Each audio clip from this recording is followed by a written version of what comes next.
Primeiramente, muito boa noite para todos aqui, senhoras, senhores, senhoritas. Muito bem-vindos a mais um webinar oferecido pela AutoInsp. É um prazer estar aqui novamente. Para quem não me conhece, sou o Lucas Christian, engenheiro automotivo de engenharia aqui da AutoInsp. E vou me apresentar um pouquinho mais, mas antes de me apresentar, eu queria que vocês comentassem aqui no chat de onde vocês estão falando, de onde vocês estão nos assistindo, né? E também, se vocês estão no primeiro webinar, se tem gente nova aqui, ou se vocês já têm acompanhado a gente, e falem qual foi o primeiro webinar que vocês acompanharam, né? Já tem alguns webinars que foram feitos nas semanas anteriores, então eu quero saber em que momento que vocês entraram nessa jornada de webinar com a gente. Vai ser muito enriquecedor para o nosso time de marketing acompanhar aqui como está sendo essa divulgação e o momento, né, da jornada que vocês entram aqui, beleza? Enquanto isso, eu vou compartilhar aqui a apresentação. Só um instantinho. Vão colocando aí no chat que eu vou colocar aqui a apresentação para vocês.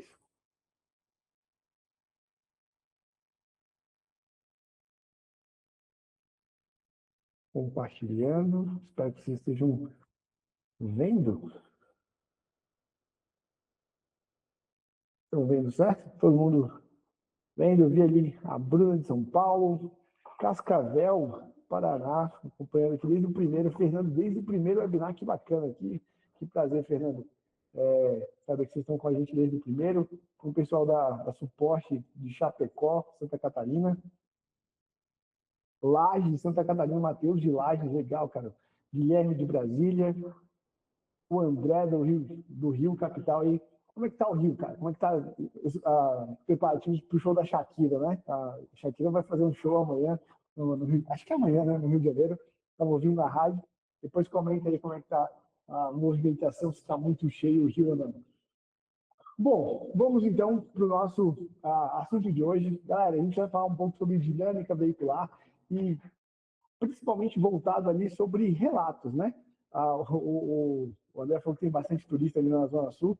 Galera que não sabe, vai ter show da Shakira. Eu acho que dá tempo ali, talvez se eu conseguir uma passagem para ir para o Rio e assistir a Shakira de graça. Bom, mas importante do que a Shakira para as nossas vidas, pelo menos para a minha, é falar um pouco sobre dinâmica veicular, entender ali sobre relatos sinistros e principalmente se a gente tem algum tipo de omissão ou uma inverdade ali sendo falada dentro de um relato, né, numa abertura de sinistro. Bom, normalmente a física ela desmente os relatos dos acidentes, ou ela é capaz de desmentir ou reafirmar, saber se aquilo lá é uma verdade ou não. A gente vai utilizar alguns conceitos, vocês vão apresentar, mas antes da gente falar sobre isso, eu queria reforçar sobre a AutoInsp. Esse webinar é um oferecimento da AutoInsp, automação dos seus processos sinistros automotivos. A gente utiliza IA no processamento de dados para prevenção de fraudes, elaboração de laudos, enriquecimento de dados para auxiliar na validação de hipóteses, e os nossos engenheiros utilizam para automatizar nossas análises e ganhar performance. Tudo isso você pode conhecer mais da AutoInsp, entre em contato com a gente, entre em contato com o nosso time de marketing, o nosso time comercial, que eles vão tirar todas as dúvidas de vocês e vão explicar um pouco mais sobre tudo isso que a gente tem utilizado e, claro, oferecendo esse conhecimento para vocês.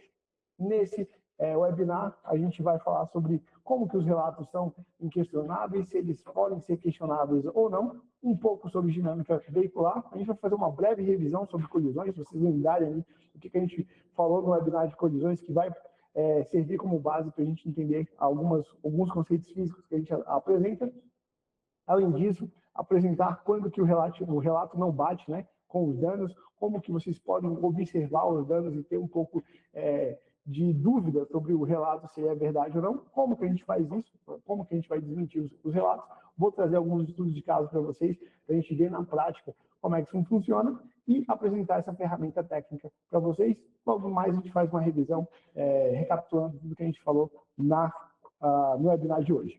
Bom, como eu falei, para quem não me conhece, para quem está aqui pela primeira vez, eu sou o Lucas Christian, engenheiro automotivo, sou pós-graduando em gestão de liderança na USP Exalc, tenho mais de 10 anos de trajetória, de experiência na manutenção automotiva e na consultoria comercial, na parte de veículos e também desenvolvimento de peças para UTVs. E desde 2024, já são 2 anos aqui na AutoInsp, liderando o time de engenharia e fomentando o conhecimento. Bom, vamos lá. Por que os relatos de acidente podem falhar? E aí eu queria fazer um exercício com vocês, que é o seguinte.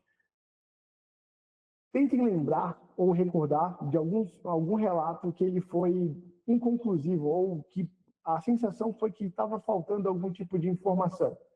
Vocês vão observar que os relatos eles podem ser subjetivos, ou tentem fazer um exercício de contem uma história, ou tentem mandar uma mensagem agora aqui no chat de como foi a manhã de vocês. Vocês vão observar que nessa tentativa de replicar o que foi a manhã de vocês, vocês podem ser extremamente detalhistas, ou vocês podem simplesmente falar, eu acordei, eu tomei café e fui para o trabalho. Essa foi a minha manhã. Só que esse acordar, entre você acordar e tomar café, tiveram várias etapas que podem ter influenciado no seu café ou não. E esse fui para o trabalho pode ter sido de carro, pode ter sido de ônibus, pode ter sido de metrô, de trem, pode ter sido de bicicleta, pode ter sido andando. E isso diferencia como se dá a interação entre você e o trajeto do seu trabalho. De carro, você pode ter pegado trânsito, pode não ter pegado trânsito. De ônibus, podia estar lotado, podia estar lotado. São diversas informações que, se omitidas, podem gerar uma interpretação ou uma subjetividade do relato.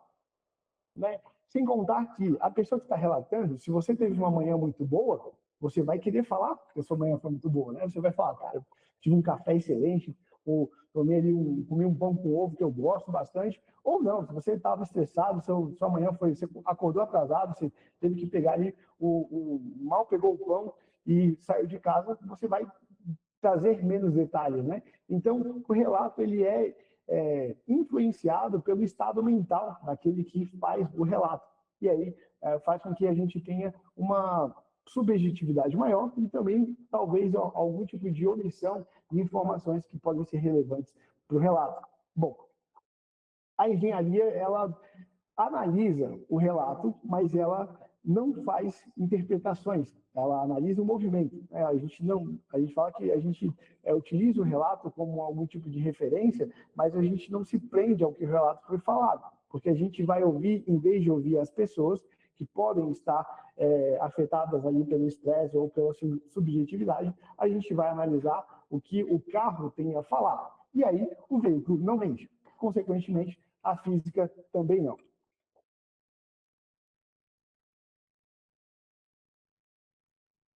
E para isso, para que a gente possa ouvir o carro, é necessário que a gente entenda um pouco sobre dinâmica veicular. E o que seria dinâmica? O que vocês entendem? Eu vou voltar o slide aqui para que vocês leiam o que está lá no slide, mas quando alguém fala assim, dinâmica, coloquem aqui no chat, vou dar um tempinho para vocês falarem. Dinâmica, o que vem na cabeça de vocês? Vem a palavra dínamo? Vem, a primeira coisa que alguém fala assim, dinâmica. O que vem na cabeça de vocês? Coloquem aqui no chat. Eu vou dar uma passada aqui para eu conseguir ler todas as mensagens de vocês.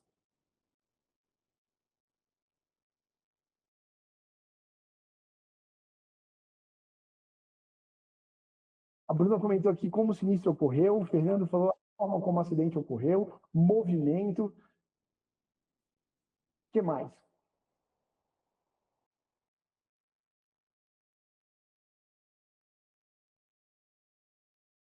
Um estudo sobre o movimento, o Fernando comentou aqui, e eu vou dizer para vocês que é tudo isso, é literalmente tudo isso. Posição dos veículos da colisão, realmente todas essas informações, ou o conjunto de todas essas informações, que vão retratar ou contar a história de como se deu aquele sinistro. Então, a gente tem isso como dinâmica. E como é que isso se apresenta nos conceitos físicos, né? A gente baseia na cinemática, na dinâmica propriamente dita, né? Na quantidade de movimento, que é um conceito que a gente vai mais utilizar ali para a parte de colisões, e também na transferência de energia, para entender como é que se deu a interação. Então, a dinâmica ela vai falar sobre o antes do acidente, durante a interação entre o acidente, né? Durante o impacto, e depois o pós-evento. Isso se resume à dinâmica. Então, a gente tem uma dinâmica antes do acidente, durante o acidente e depois do acidente. Esse conjunto de informações e de interações e de como se dá o sequenciamento desses fatos, a gente entende que é a dinâmica veicular. E para isso a gente precisa da cinemática, conceitos básicos ali de velocidade, velocidade média igual a ΔS sobre ΔT, velocidade, aceleração, velocidade, variação de velocidade pelo tempo, a dinâmica, né, como que isso se dá numa situação de aceleração, de frenagem, a quantidade de movimento, como é que essa energia ou essa velocidade se relaciona com a massa, se eu tenho pouca massa, muita massa, como que se dá, e isso na transferência de energia, né, caso esse corpo se interaja com o outro, né? A gente tem uma interação entre dois veículos ou até mesmo contra um poste, a gente vai ter uma transferência de energia, a gente precisa saber como que essa energia é transferida. E para isso, que a gente possa relembrar como é que se dá a parte de colisões, vamos lembrar ali do slide, que a gente tem 2 slides, na verdade, sobre modelagem de colisões, né? Então, a gente vai fazer um equacionamento, uma representação matemática daquele impacto, vai fazer dimensionar esses danos, qual foi a profundidade dos danos nos veículos, quanto de energia a gente teve, qual é o tipo de interação entre esses 2 veículos, para que a gente possa passar pelas essas 5 etapas da análise de colisões veiculares. A gente vai olhar a geometria do impacto, a direção das forças, a energia, a deformação, como se deu, e depois do impacto, qual foi o posicionamento dos veículos, para que a gente possa, então, ter os cálculos de energia envolvidos. Feito isso, a gente consegue, então, analisar agora a dinâmica e comparar com o relato. E aí, talvez seja o momento em que o relato não fecha. Eu estava a 30 km por hora e perdi o controle e bati. Será que isso é verdade? Será que 30 km por hora realmente foi a velocidade em que aquele veículo perdeu o controle? Eu estava manobrando no estacionamento e capotei meu carro. Será? Será que é possível capotar um carro com uma velocidade tão baixa? Eu só desviei, perdi o controle e bati. Tinha um cachorro na minha frente, eu desviei e bati. Será que um desvio de um cachorro a uma determinada velocidade é plausível para que você perca o controle ou não? O carro girou sozinho, a pista estava molhada. Será que ele girou sozinho mesmo? Será que não teve nenhum outro tipo de interferência? Às vezes, e aqui é um ponto muito importante salientar, que não é que a gente está falando que há algum tipo de inverdade no relato, né? Mas, por conta do estresse, por conta da subjetividade do relato, é necessário que a gente questione se não há nenhum outro tipo de informação a mais, ou se não houve, por conta da subjetividade e do estresse, algum tipo de interpretação errada. Por exemplo, eu falei que estava a 30 km por hora, porque eu olhei para o painel e achei que era 30, na verdade era 60. Eu só desviei, perdi o controle e bati. Nesse só desviei, a pessoa pode não ter percebido que pegou um buraco e, por conta do buraco, houve um dano ali na suspensão. E aí sim ela perdeu o controle. E aí depois ela bateu. O carro girou sozinho, pode ser uma questão de manutenção. Pneus não estavam tão bons e, por conta disso, ele teve ali uma tendência de movimento para um lado por conta da chuva. Então, a gente tem diversas situações em que a gente tem um relato resumido, simplório, e que há informações que podem ser retiradas. Onde que essas informações estão? Essas informações estão no veículo. E é para lá que a gente vai olhar. A engenharia vai sempre olhar para o veículo para entender como que isso acontece. Ninguém perde o controle do nada, né? Do nada eu perdi o controle. Não, existe algum tipo de ação para que isso possa acontecer. A velocidade que o condutor relata nem sempre é a velocidade real do veículo. E também ele pode não ter tido, no momento em que ele perdeu o controle, ou que a colisão aconteceu, ele teve a reação de olhar para o velocímetro para que ele soubesse qual era a velocidade.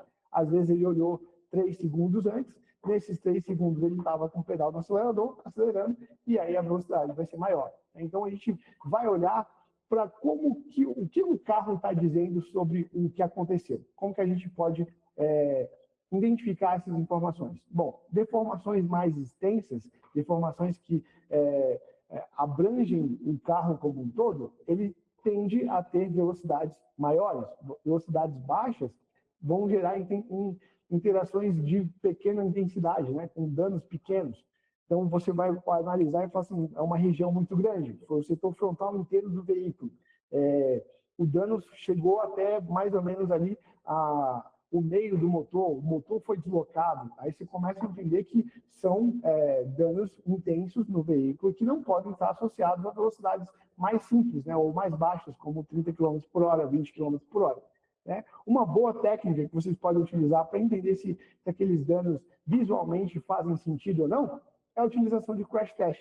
O crash test tem um parâmetro de velocidade, normalmente é a 64, entre 54 e 64 km por hora, eles fazem o teste de colisão. Então você olha para o carro batendo a 54 km por hora, e aí ele tem um padrão de dano. E aí o sinistro que você tem ali na sua tela tem um padrão de dano inferior o dano que você viu daquele carro no crash test. Então, muito provável que a velocidade também vai ser inferior, tá? Claro que isso é de uma forma bem simplória. A Bruna está perguntando onde que faz esse teste. O crash test, na verdade, ele é feito os NCAPs espalhados pelo mundo, né? Então, a gente tem o Latin NCAP, que faz o crash test, que é a organização responsável por fazer esse teste. Nos Estados Unidos, ele tem uma organização própria, e na Europa, a gente tem o Euro NCAP. E vocês podem pesquisar isso no YouTube. No YouTube tem todas as informações lá. Vocês podem procurar os carros que eles disponibilizam os vídeos. Se não tiver vídeo, tem no site, tá? Você pode procurar latincap.com.br, que vai ter essas informações, quais são as velocidades, danos, parâmetros lá, e vão ter algumas imagens que vocês podem utilizar como referência, tá bom? Eu vou digitar aqui, Latin NCAP, dessa forma, tá? Então tá aqui no chat para vocês procurarem. Esses são dos carros da América Latina. Alguns carros que são vendidos na Europa e importados para o Brasil vão estar no Euro NCAP, tá? Então só muda o final.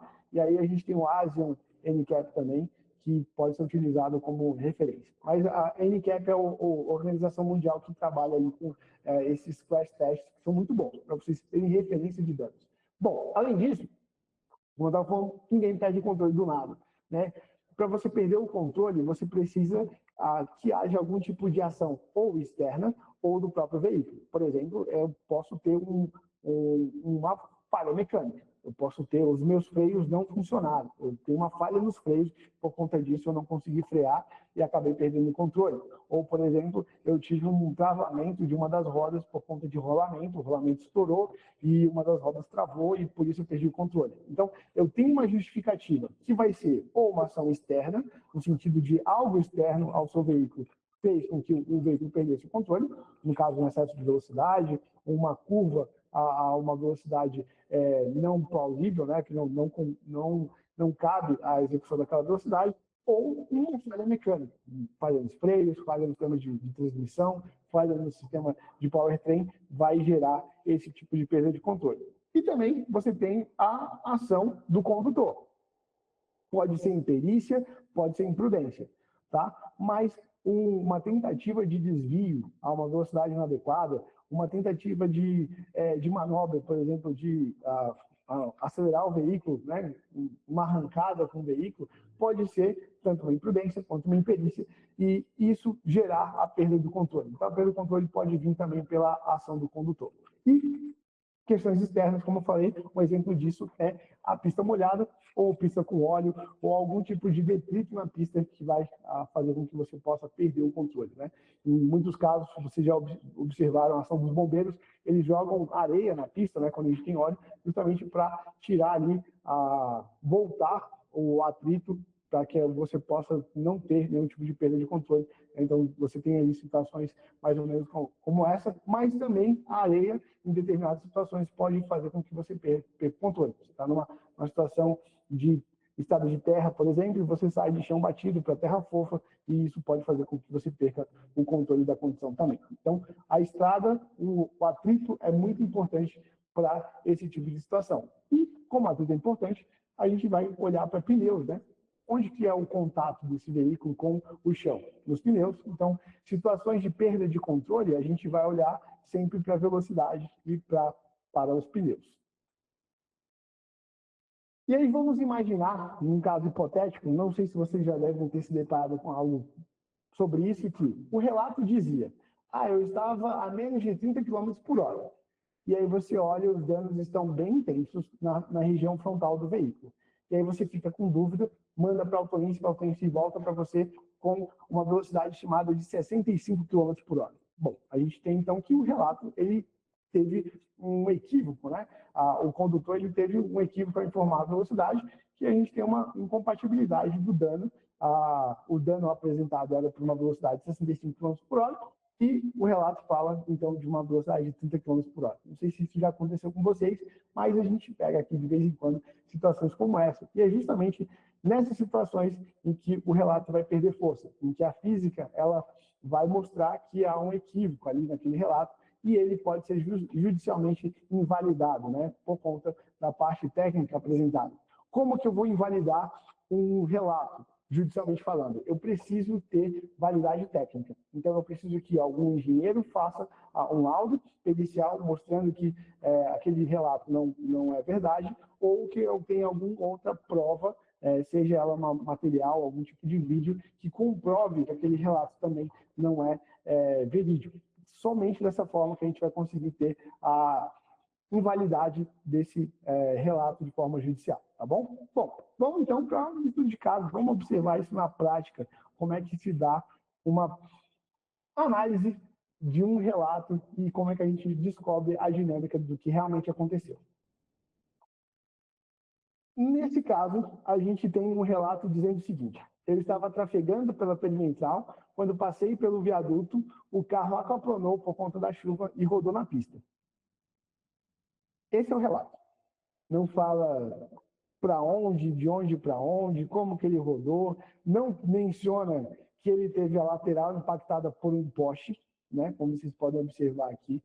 Deixa eu colocar aqui o apontador, vocês podem ver aqui, né? Nessa região aqui, foi muito danificada por um poste, né? Então, a gente tem um relato em que ele diz que aquaplanou, a gente pode ver que está chovendo, realmente a pista está molhada aqui, então essa informação aqui ela pode fazer sentido, e ele simplesmente fala que rodou na pista. Ele omite o principal ponto aqui, que não é o fato de ele ter rodado na pista, ele aquaplanou e ele se chocou lateralmente de forma muito intensa contra um poste. E aí a gente vai olhar, como a gente viu no conceito anterior, ninguém perde o controle do nada, ninguém roda na pista do nada.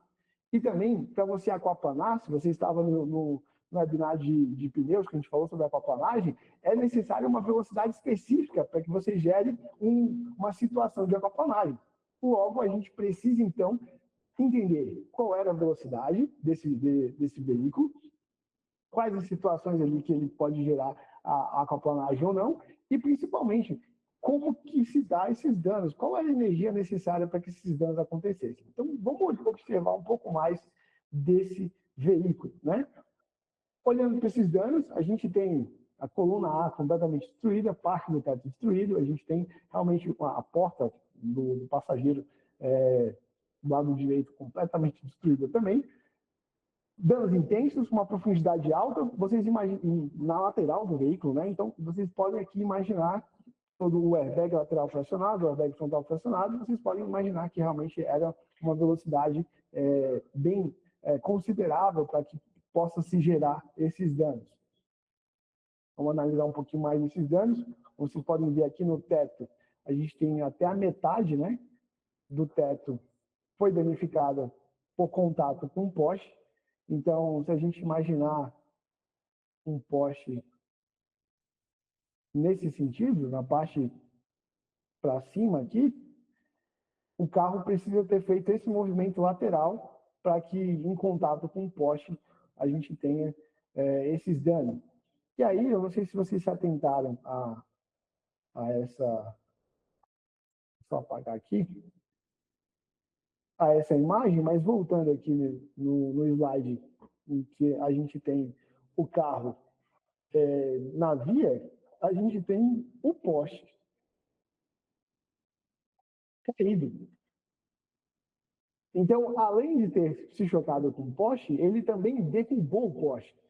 E aí, não sei se vocês vão ter essa curiosidade, mas ao saírem aqui do webinar e encontrarem um poste, quando vocês estiverem andando na rua, tentem empurrar um poste, né? Parem assim, empurram um poste, para vocês verem que é impossível movimentar qualquer coisa nesse poste. Então, imagina derrubar esse poste, né? Então, realmente precisa de muita energia, não só derrubar, mas também quebrar, que a gente tem uma fratura no concreto. Tem um estudo sobre isso, sobre quais são as velocidades necessárias para quebrar o concreto. Então, realmente são danos bem consideráveis aqui, a gente está observando esse carro. Tudo isso atrelado aos pneus. Então, aqui a gente tem a medição do lado esquerdo, em que tem 2,4 de profundidade no dianteiro esquerdo, no dianteiro esquerdo aqui e o traseiro esquerdo. Mas, se vocês observarem, o lado direito desse veículo já tem um TWI de 1,4. Ele está abaixo do que a legislação fala sobre o mínimo necessário para a gente ter segurança, né? Em situações principalmente de pista molhada, em que você pode ter aquaplanagem.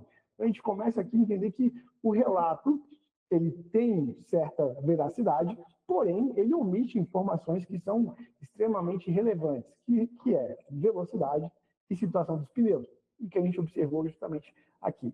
Então, com os pneus, a gente observa que vai ter uma situação realmente plausível de aquaplanagem, e com os danos a gente consegue dimensionar qual é a velocidade que esse veículo estava trafegando.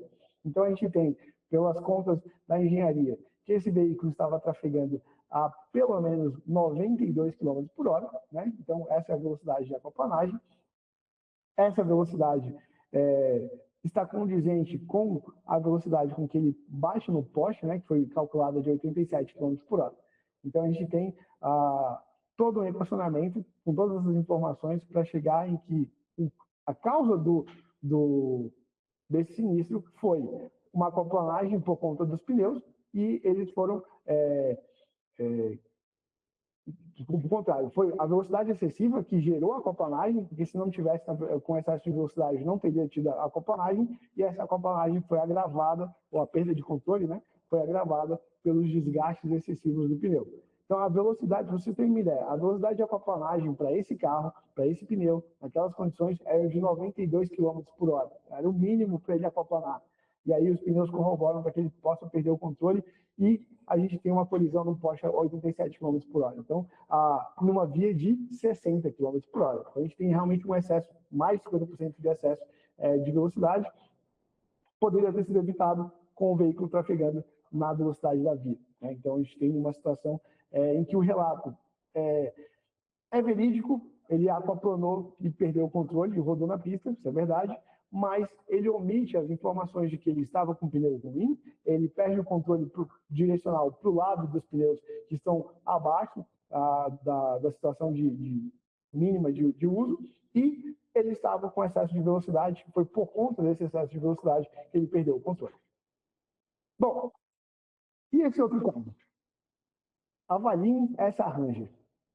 Então, informa que o condutor do veículo segurado trafegava pela via citada, quando na rotatória, então ele foi fazer uma rotatória, ele perdeu o controle do veículo e veio a colidir contra um outdoor que estava em um terreno baldio. E no mesmo instante, um outro veículo parou e prestou socorro para o motorista e levou ele para o pronto-socorro. Então, a gente tem uma Ranger trafegando numa via mais ou menos comum, com rotatória, né? E tinha um outdoors ali, um terreno baldio, e gerou esses danos nesse veículo. Vocês imaginam que essa via, se eu falar para vocês que é uma via de 30 km por hora, vocês vão dizer que esses danos estão compatíveis com esse tipo de velocidade? Vocês acham que 30 km por hora seria possível um veículo bater e causar essa extensão e essa intensidade de danos? Bom, todo mundo aqui concordando que não é possível. E aí a gente vem a pergunta, mas tá, e qual seria a velocidade, então, que esse veículo estava trafegando para gerar esse tipo de dano? E aí, o mais legal é que esse veículo ele tem um sistema que a gente chama de CDR ou EDR, né? Ele grava as informações 5 segundos antes da colisão, e a Autolisk tem um equipamento que faz a leitura, né? Um scanner que faz a leitura desse tipo de informação. E a gente foi a campo, olhou esse veículo e a gente chegou nas informações do CDR que 3 segundos, mais ou menos, antes Ele perdeu o controle, ele estava rodando a 127 km por hora.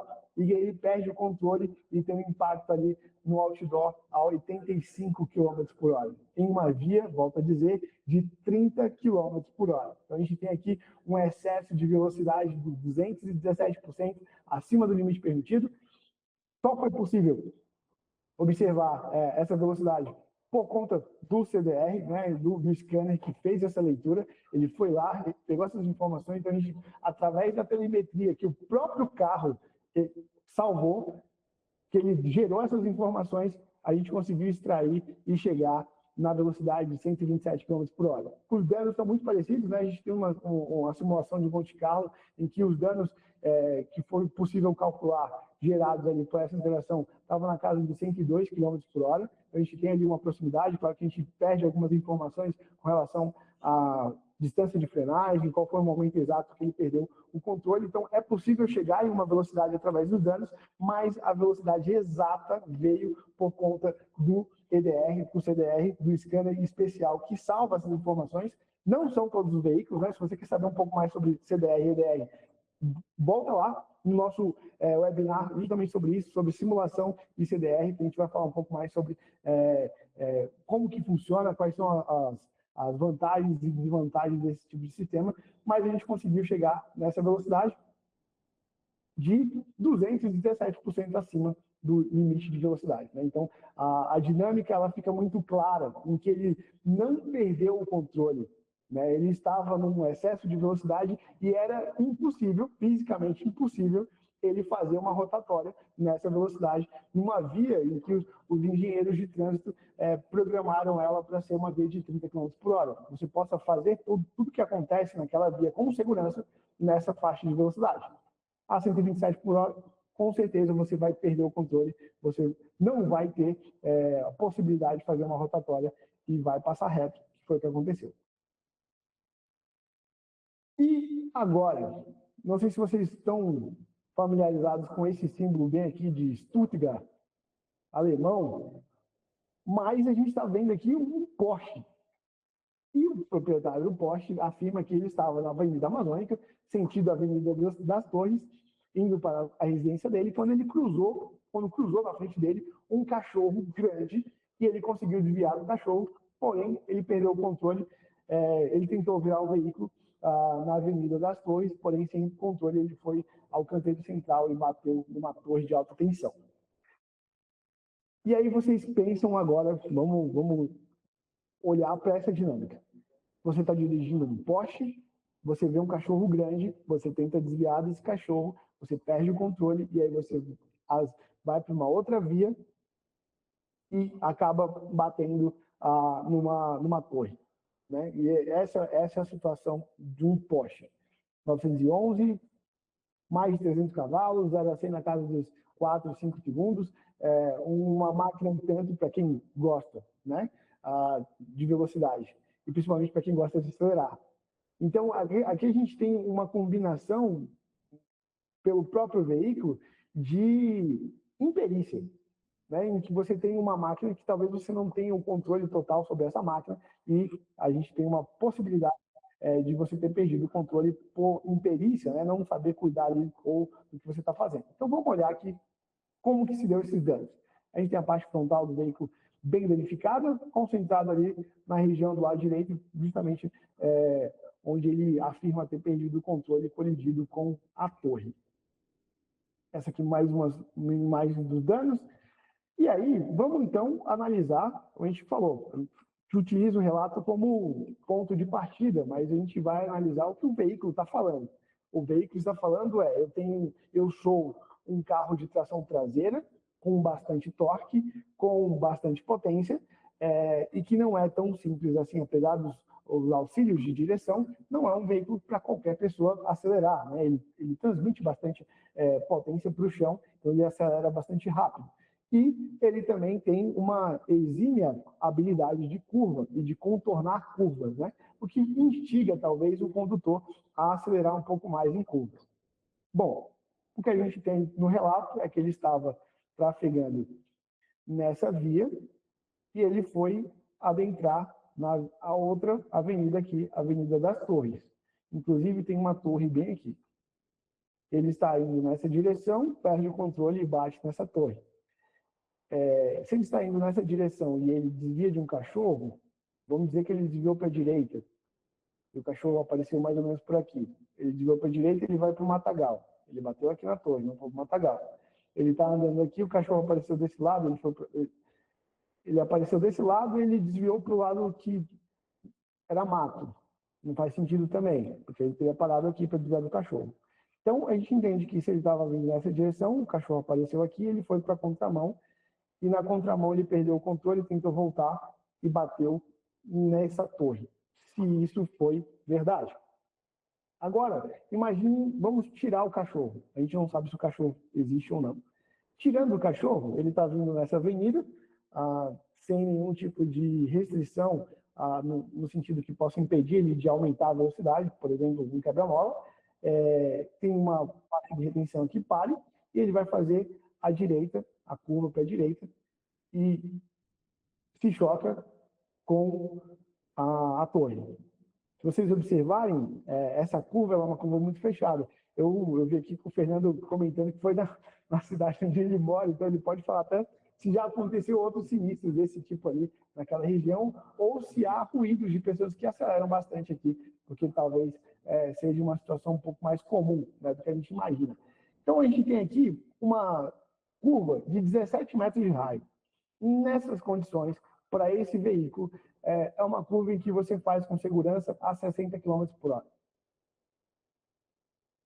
Então, não é uma curva tão fácil assim, né? Curvas um pouco maiores, você consegue velocidades mais altas, mas 60 km por hora, para quem tentar ali fazer algum tipo de curva a 60 km por hora, não é tão simples, né? Você começa a ficar com um certo medo, porque o carro perde controle com certa facilidade, dependendo da curva.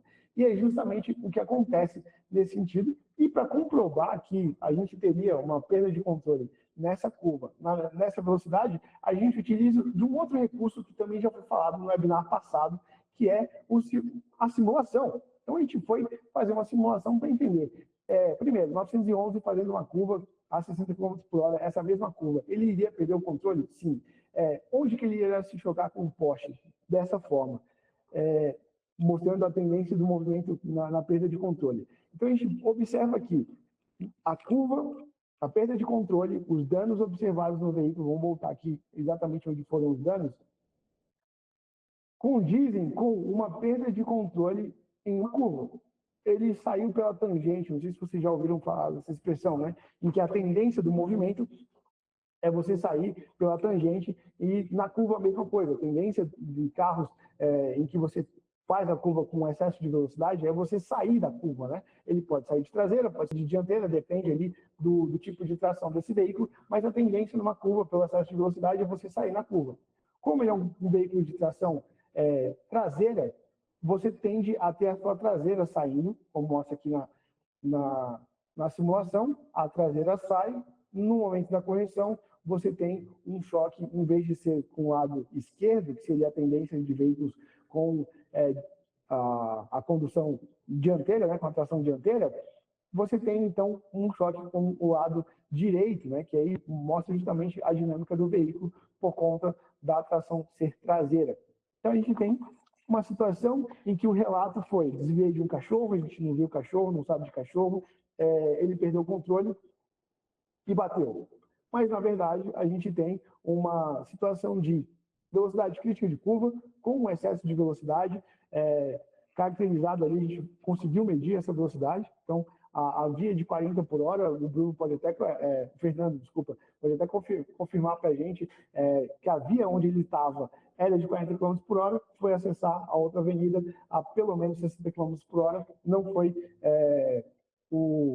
a velocidade correta para fazer essa curva, ele perde o controle na curva, não tem a perícia necessária, né, para que mantenha o controle do veículo, por conta disso, a colisão. Então, a gente tem uma colisão por excesso de velocidade e a física na curva não suporta velocidades empregadas, né? Essa velocidade que ele colocou ali, ela realmente faz com que você tenha um excesso na curva e você perca o controle.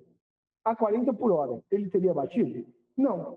Se ele estivesse na velocidade da via, mesmo que ele não tivesse parado, tá? Porque tem uma faixa de retenção em que ele deveria parar, se ele viesse a 40 por hora, ele teria feito essa curva, não teria acontecido esse sinistro. Então, ele só acontece pelo excesso de velocidade, é uma velocidade acima do limite permitido para essa curva. Bom, então, a dinâmica veicular, ela não depende de um único cenário. Tá? A gente tem diversos cenários em que a gente vai aplicar os conceitos da dinâmica veicular. Ela não é uma opinião, não é o que a gente acha, né? Não é um achismo, não é eu quero que seja isso ou para mim é dessa forma. Não é isso. Tá? A dinâmica veicular ela é um método científico em que a gente vai avaliar as energias, as deformações, a cinemática, o movimento, a telemetria, no caso de IDR, a gente vai fazer a inspeção dos danos, a gente vai avaliar os vídeos, caso a gente tenha algum tipo de material visual de vídeo, né? Para avaliar tudo isso dentro dos conceitos físicos para entregar confirmação ou não do nexo causal, sustentar decisões técnicas, reduzir a subjetividade, né, evitar interpretações, evitar diminuir ali a possibilidade de achismos e aumentar, claro, sempre a segurança jurídica. A dinâmica veicular não explica versões, ela elimina o que é fisicamente impossível. Então, a gente não está... a dinâmica não é para você explicar um relato que pode ser divergente, caso tenha mais de um relato. A dinâmica veicular é para trazer clareza sobre a verdade dos fatos de como aconteceu. Pode ser que a ausência de algumas informações deem menos clareza, mas quando a gente tem ali o máximo de informações possíveis, principalmente na telemetria, a gente não tem, são fatos incontestáveis, né? A gente tem realmente ali um cenário bem claro de tudo que aconteceu com todas as informações e que podem ser obtidas por qualquer pessoa, replicadas por qualquer pessoa. Então, essa é a melhor parte do método científico. Quando você executa esse método, você garante que você chegue no mesmo resultado, né? Então, todos os outros engenheiros e todos os outros peritos que forem fazer exatamente esses casos que a gente pegou, eles vão chegar nos mesmos resultados, porque é justamente o que a física mostra, o que o veículo está contando, e essa história que o veículo conta, independente do relato, é realmente a história que a gente tem que ouvir. A gente tem que dar ouvido para ela e transcrever isso de forma textual, que é o que a gente faz hoje aqui na AutoInsp. Bom, falei bastante, vamos fazer uma revisão, né, do que a gente aprendeu nesse webinar. Bom, primeiro, o relato ele é analisado, mas ele tem sua subjetividade, ele pode ser contestado, ele não é puramente verdade, né? E aí, nessa análise, a gente vai fazer alguns questionamentos, levantamento desses questionamentos, e a gente precisa realmente questionar o relato para que a gente possa ter clareza do que a gente está avaliando. Dessa forma, a gente aplica a física para nos dar resposta a esses questionamentos. Talvez vocês não tenham essas respostas por conta de conhecimento, não tem nenhum problema. Mas façam esses questionamentos e tragam para o AutoInsp, tragam para a gente, tragam para pessoas que são tecnicamente habilitadas para trazer essa resposta que vai vir pela física. A física ela vai ouvir o veículo, ela vai chegar para o veículo e falar assim, veículo, me conte a sua história, e aí a gente vai avaliar todos esses danos, vai fazer uma análise técnica de tudo que aconteceu, o veículo vai contar a história dele, e aí a gente vai ter, então, a coerência casual, havendo ou não nexo, de acordo com o relato, e trazendo clareza sobre os fatos que aconteceram. Relatos contam história. A dinâmica veicular estabelece a verdade técnica, que deve ser ouvida e que tem a validade judicial. Bom, dito isso, muito obrigado. Eu queria ouvir agora de vocês algumas dúvidas, questionamentos, que vocês querem compartilhar também, situações em relatos que vocês tiveram, né, que vocês acharam bem duvidosos, foi bem divertido. Fiquem à vontade agora para colocar no chat, ou então abrir o microfone e falar com a gente. Esse é um momento agora de interação com vocês, que vai ser muito bacana.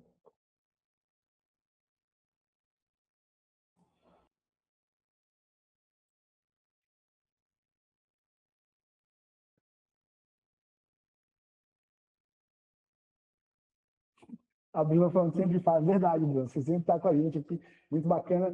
E acho que você está desde o primeiro, né? Desde o primeiro, assim como o Fernando, desde o primeiro webinar. Muito obrigado pela participação. Mas se ninguém falar, pode falar, Bruna. Não fica com vergonha, não.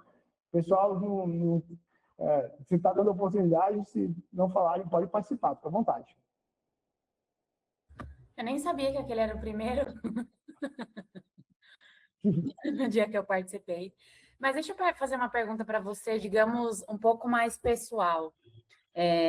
Eu tenho uma dificuldade hoje mais na parte mecânica dos veículos na hora de estar fazendo a análise dos processos. Você acha que tem algum curso que eu possa estar fazendo para eu melhorar um pouco essa parte? Todo o restante, para mim, já é mais tranquilo. Mas, às vezes, quando entra lá mais na parte do motor, eu já sinto essa deficiência em mim mesmo, sabe? Você acha que tem algum Perfeito. curso, alguma coisa que possa estar me ajudando? Existem cursos longos, tá? Se você quiser um período um pouco maior, tem um curso do Senai só na parte de motores que você pode fazer. Se eu não me engano, são por volta de mais de 160 horas, né, de curso, períodos longos. Mas existem cursos mais curtos, né, que vão abordar parâmetros gerais sobre motores, né, motores ciclo-octo, motores ciclo diesel. Só de você ter parâmetros gerais, conhecimento ali do que é um virabrequim, do que é um pistão, de como funciona a câmara de combustão, como que funcionam as velas, o que é uma vela de o que é uma válvula de admissão, como que funciona o comando de válvula. Só de você ter esse conhecimento já vai ajudar você a saber se eu caí num buraco, porque alguns relatos eu caí num buraco e quebrei o cárter, ou então o meu motor travou, porque eu bati num buraco. Inclusive, isso são cenas do próximo capítulo lá, se vocês ficarem não deixem de acompanhar as nossas notificações, o grupo no WhatsApp, porque vai vir um webinar específico sobre danos mecânicos, a gente vai abordar um pouco mais sobre isso, mas existem alguns cursos que são, apesar de serem mais superficiais, vão te dar a noção geral sobre o funcionamento, tanto do motor, e aí eu aconselho também a fazer sobre suspensão, porque estão ligados um com o outro, tá? Não diretamente, mas é a suspensão que vai fazer a transferência de carga para ter dano ou não no motor, né? Para você poder ali associar isso a algum tipo de sinistro. Quando você, por exemplo, pega uma foto, deixa eu ver se tem uma das fotos do motor aqui na apresentação, mas quando você pegar a foto, por exemplo, de uma colisão frontal, num curso mais básico de motores, você vai conseguir identificar o que é o bloco do motor, o que é o radiador, o que são ali o reservatório de expansão do radiador, o que é o reservatório de óleo, do líquido da direção. Você vai conseguir identificar essas partes e você vai conseguir dizer se teve dano ou não. Né? Então, por exemplo, uma colisão frontal, eu tive o radiador danificado? Tive. O que o radiador Isso aí que danificado você está pode falando gerar? realmente para mim é mais tranquilo, é mais quando entra na parte do motor mesmo. Tipo, por que que isso aqui aconteceu? Por exemplo, eu tô com um caso que é de alagamento, só que o carro está inteiro seco por dentro. Só que por fora ele está totalmente cheio de barro, o motor inteiro está vermelho, e aí, segundo o carro tem 8.000 quilômetros rodados. Só que fiquei sabendo que ele só roda em realmente perto de aldeia, essas coisas. É carro de conselho tutelar. Uhum. Só que o relato dele não bate com o jeito que o motor tá, entendeu? Só que às vezes, quando eu vou bater o olho para olhar esse tipo de processo, eu fico confusa para entender a mecânica em si. Por exemplo, por que que a biela tá assim? Por que que ela não tá? Se ela não quebrou, por quê? Essa questão, entendeu? Perfeito, A perfeito. parte dianteira é mais tranquila. O curso de motores, ele vai te trazer você pode ir tanto para um curso superficial, em que ele vai te mostrar todas as peças do motor, como que elas funcionam, tá? E aí você pode pesquisar de forma secundária ou paralela danos do motor, que aí são situações diferentes. Por exemplo, tem um manual muito bom, tá? Que é o manual da Mali, que ele vai dizer como que são algumas peças, por exemplo, biela, os casquilhos, como que algumas peças elas se deterioram, né? São peças que a malha metal leve ela vende, ela comercializa, e aí eles vão dizer, isso aqui é um desgaste por falta de lubrificação, esse é um desgaste por excesso de temperatura, esse é um desgaste da... Isso, na verdade é MAHLE, Mali. Metal leve também, você pode pesquisar por metal leve, Mali, dessa forma. Tá. Uma multinacional que faz componentes metálicos para os motores. E aí ele tem um manual excelente que a gente utiliza aqui dentro para fazer esse tipo de comparação, e aí você consegue ver, por exemplo, se um pistão ele foi submetido a um excesso de combustível, se ele foi submetido a uma situação de calço hidráulico, por exemplo, com excesso de combustível ou por excesso de água, por exemplo, pode ter aspirado água, né? Quando o veículo ele aspira água, você tem algumas situações específicas ali de como é que fica o comportamento das velas, das bielas, do própria cabeça do pistão, então da câmara de combustão, né? Então do óleo também. Então essas situações você vai ter o básico num curso mais superficial e você pode pesquisar situações de quebra, né? Como é que um veículo, um motor quebra por aspiração de água? Aí você vai comparar as imagens. Ou você pode ir para um curso um pouquinho mais profundo, que aí são os cursos do Senai, algumas escolas de mecânica também, então, que vai te trazer esse conhecimento que acho que é muito enriquecedor, tá? Sempre que vocês tiverem a oportunidade, vale a pena, porque vocês começam a ter esses questionamentos que a gente fala, o levantamento de questionamento ali do relato, ele começa a vir mais rico, né? Vocês vêm com perguntas que são bem interessantes da gente responder. Então, por exemplo, igual você falou, o carro todo está sujo, ele parece ter passado por um alagamento, dentro do habitáculo não tem vestígios de água, mas o motor parece ter, e lá dentro eu não sei. Aí, dentro do motor, eu já não sei se aquilo é realmente água ou não. O motor ele aspirou, mas ele não tá, o motor não travou, não aconteceu mais nada. Então tá estranho, entendeu? A gente vai fazer a desmontagem do cabeçote agora para ver. Perfeito, perfeito. Então, é isso.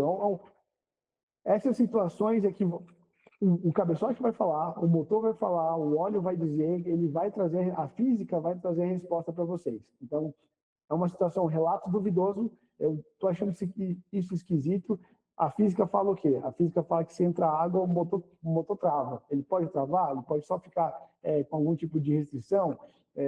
A física fala que o motor não trava, então o motor não travou, está tudo certo. Então, pode ser que seja verdade. A física fala que o motor trava, não travou, então isso pode não ser verdade, né? Então, a gente vai começar a avaliar esses conceitos, esses questionamentos dali do relato, e uma inspeção mecânica e a utilização de peritos vão responder cada um desses levantamentos ali, desses questionamentos com relação ao relato, e que pode validar o relato, tá? A gente também fala bastante sobre irregularidades e sobre um caso de inverdades no relato, mas muitas das vezes a gente realmente fala assim, olha, o relato está totalmente correto, está coerente. Ele realmente passou por uma situação de alagamento, aspirou a água, por imperícia ou imprudência do condutor ali, ou não, ele não teve o que fazer, veio uma tromba d'água e pegou aquele veículo, e o relato faz sentido. Então, a física não necessariamente ela vai só desmentir, né, o relato, mas ela também pode corroborar, mostrando ali que o relato ele é verdadeiro. Não, fechou. Obrigada, tá? Obrigada mesmo. De nada, Bruna. Mais alguém gostaria de participar e fazer comentar, compartilhar?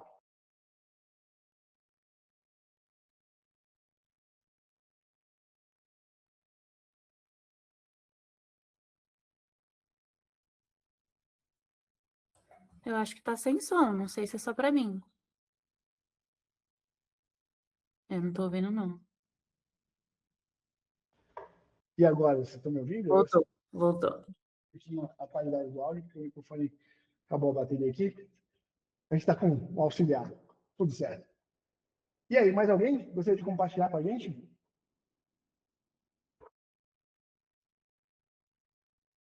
Se não, senhores, muito obrigado. Senhoras, muito obrigado. Foi muito bacana estar novamente com vocês. É sempre um prazer, sempre muito divertido, muito bacana estar aqui com vocês, compartilhando um pouco do nosso conhecimento, compartilhando um pouco do que a gente faz no dia a dia. Alguém levantou a mão aqui, o Roseilton. Pode falar, Roseilton.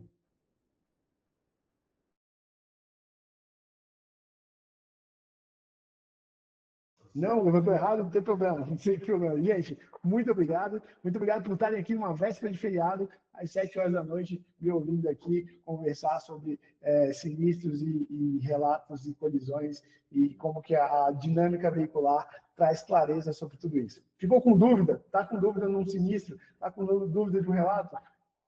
Faz alguns questionamentos, se questione se aquilo está certo ou não, traz para a Tolinski, que a gente vai auxiliar vocês a ter essa clareza e, claro, ter uma tomada de decisão muito mais assertiva. Foi um prazer estar com vocês e eu vejo vocês no próximo webinar. Valeu, galera.